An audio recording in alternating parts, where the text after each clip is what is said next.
Inaugurato il nuovo spazio multifunzionale giovanile in città, Destinazione Desideri in Azione, realizzato con i contributi ministeriali e organizzato dal Servizio Sociale dell'ambito territoriale del Friuli Centrale, di cui il Comune di Udine è ente gestore. La nuova sede è stata identificata nella ex casa del comandante presso l'ex caserma Osoppo in via Brigatare. La mattinata si è aperta con i saluti istituzionali e la lettura del messaggio inviato dal Vice Ministro del Lavoro e delle Politiche Sociali Maria Teresa Bellucci.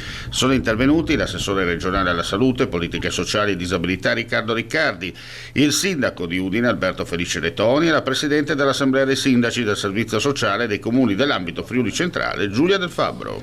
Grande avanzamento, insomma, io quando ero bambino passavo le mie giornate soltanto in oratorio, in patronetto, c'era solo la strada.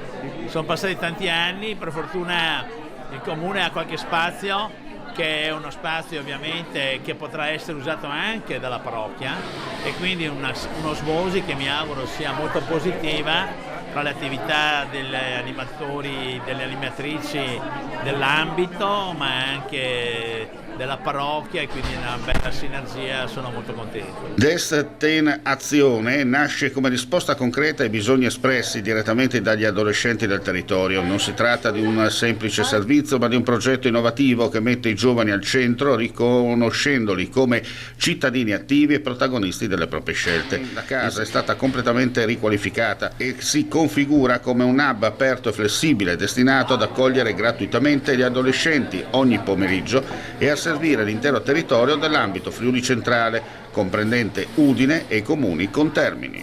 È una risposta a un bisogno sociale. Oggi parliamo troppo poco del bisogno sociale e molto del bisogno sanitario. In realtà non ci rendiamo conto che uno è correlato all'altro, e credo che il bisogno sociale sia cresciuto molto di più di quello che è un bisogno sanitario.